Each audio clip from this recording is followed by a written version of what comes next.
I was in the streets, just letting people use me. How does that make you feel, Maya? It feels shameful. Why he do you like that? He think he's Bill Cosby. Like, He said he was Bill Cosby? yeah, he said he was Bill Cosby. He was all like, So it raped you, he said he was Bill Cosby. So it looks like we are finally learning the real reason behind Maia Campbell's fall from grace, and unsurprisingly, it's linked to Diddy. After multiple stints in rehab, Maia Campbell is now sharing her story about how Hollywood broke her down and pushed her into addiction.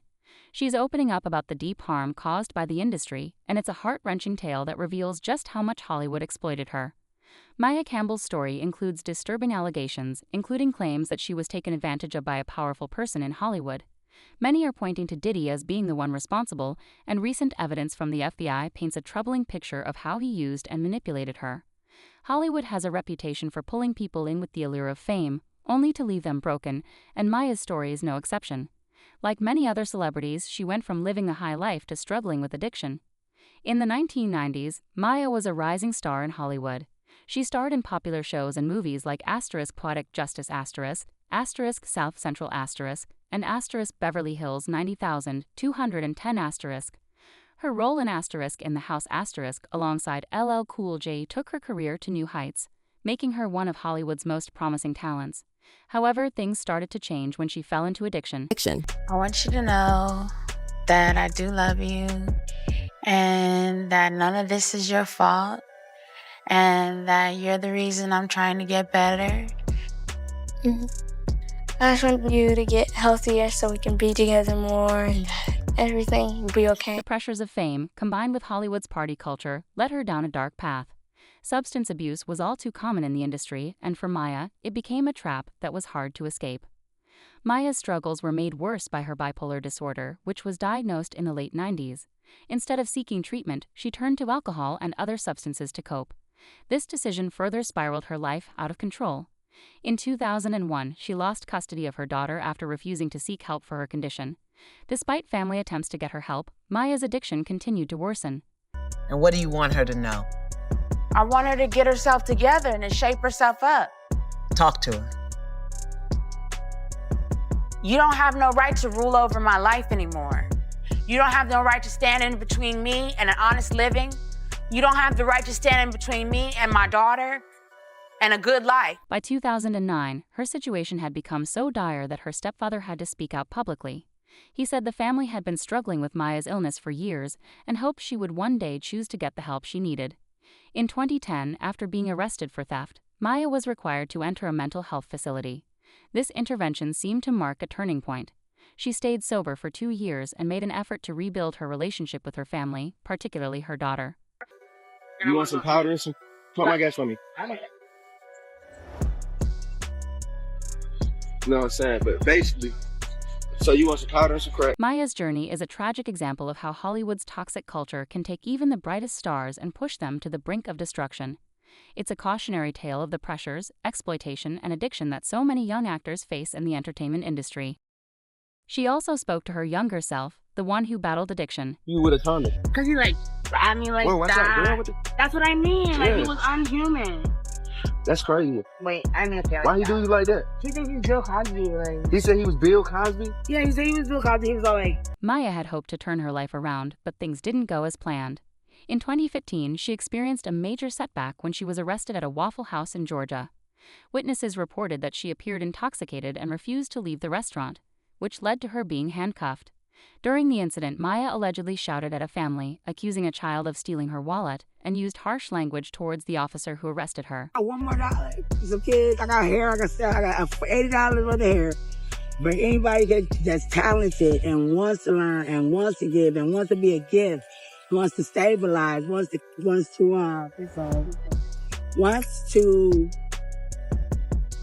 keep out afloat. When we signed with Bad Boy, they was like the Chicago Bulls or the Lakers in the early 80s, you know what I mean?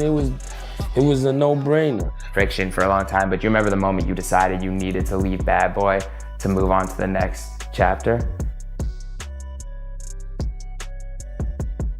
It was probably after the argument with Diddy, when Styles threw the chair at Puff.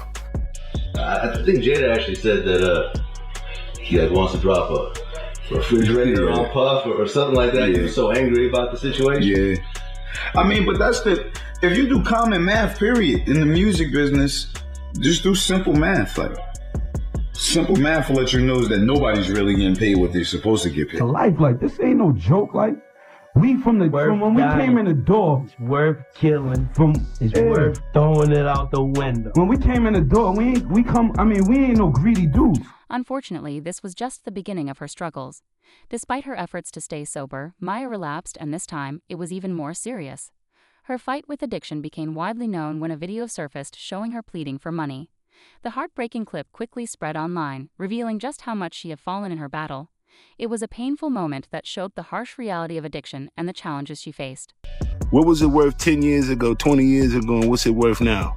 What did he give you back? I'm telling you, he gave me mine back a long time ago. I was the first person he called. He said, Mark, I want you to be the first person that know this. I'm giving all my artists back their publishing, which is equivalent to giving back your girlfriend after he done poked her in the booty and raped her and did everything that he got all of the worth out. It's like a spider went in and sucked all of the insides out of it and then give it back. Looking at each other like, yo, and shit, like, yo, I need y'all to come out here, man. Y'all shit is hot. And yada, yada. I guess, before we signed with Puff. Yeah, crazy shit. Yeah, we had some bidding. We had some bidding, God. June 1st. One of the things that a lot of people don't realize before they get in the music business is the amount of money that you get from publishing. Yeah. When you were like the only writer of a song. Yeah. And let's say the song starts getting picked up in TV shows, no doubt, shows and movies. Those publishing checks are crazy. They come forever. They come forever. Signed that same day, or we probably just signed last week. He was like, y'all the locks. Y'all figure it out, but no more warlocks, y'all the locks. And then we made it living off experience. After he just left us there with the 4th floor face, he just changed our name and walked out the room. So, were you reluctant to change the name, or you were like, all right, well, Diddy said to do it? Yeah, at that time, he was like MJ in his prime, so it was like everything he said was golden. So we was young, hungry whippersnappers coming from Yonkers. We just, he knew a lot about marketing. So I said Warlocks wasn't marketable and Locks was more marketable. We were like, I guess that's more marketable. We the Locks. Well, there's probably friction for a long time, but do you remember the moment you decided you needed to leave Bad Boy to move on to the next chapter? It was probably after the argument with Diddy, when Styles threw the chair at Puff. I ain't sure, but that was probably the last straw. Exactly what happens. But what he did, like, why people ask us, like, to this day, y'all really will go back to Bad Boy, y'all really do this? Like, he did some shit he didn't have to do as a businessman. That wasn't in the contract at all. Like, you know what I'm saying? So for us, at the end of the day, we had to tip our hat to him, like, and say, you know what I'm saying, that's some real shit, because he didn't have to do that. And then at the end of the day, what people don't know, the same contract that we flip publishing, we flip about, is the standard contract that most MCs and artists have. But us being from where we from, sometimes you just don't feel shit is right. If that shit could have been set in stone years ago, don't mean it's right today. You know what I'm saying? But sometimes it's about having the balls to say that shit ain't right and fuck that shit. I know it's supposed to be like that and it's like that for everybody else, but some ain't right about that shit, so fuck it.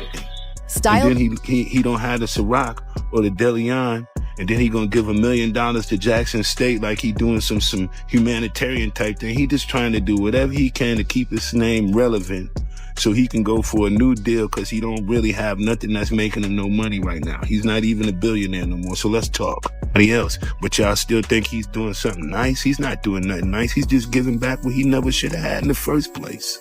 I do get licensed. Like the way you forced your way out? Yeah, that's the only way we could have. Right. We had to use the streets because we have no money like that.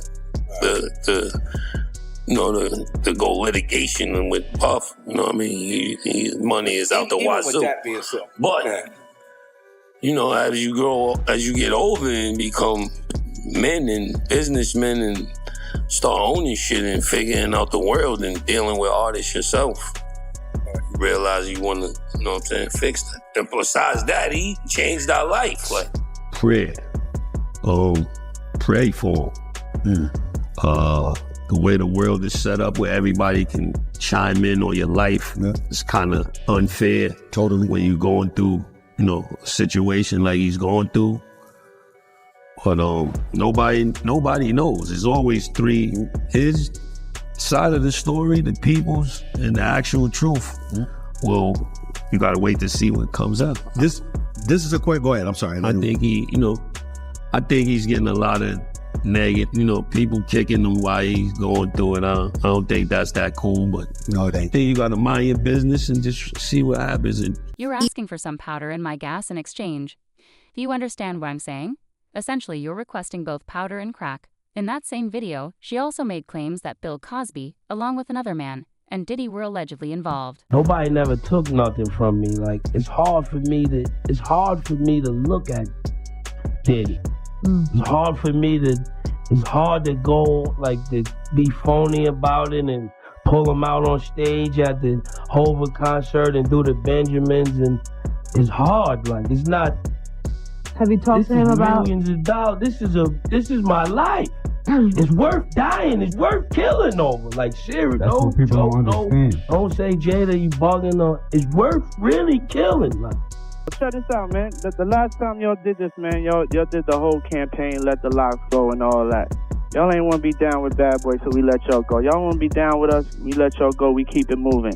But to get on there and portray like somebody got to go and steal and rob and be shysting y'all, that ain't really correct, you know what I'm saying? First of all, I'm at my office right now. I'm always accessible. Y'all ain't got to get on the radio and do certain tactics and do certain things to ever holler at me. Daddy Kiss, last time I saw you, I told you, let's get together, let's talk. You know what I'm saying? I told you I'm accessible. I said, if anything don't come, if there's somebody standing in the way for you expressing yourself, if any of y'all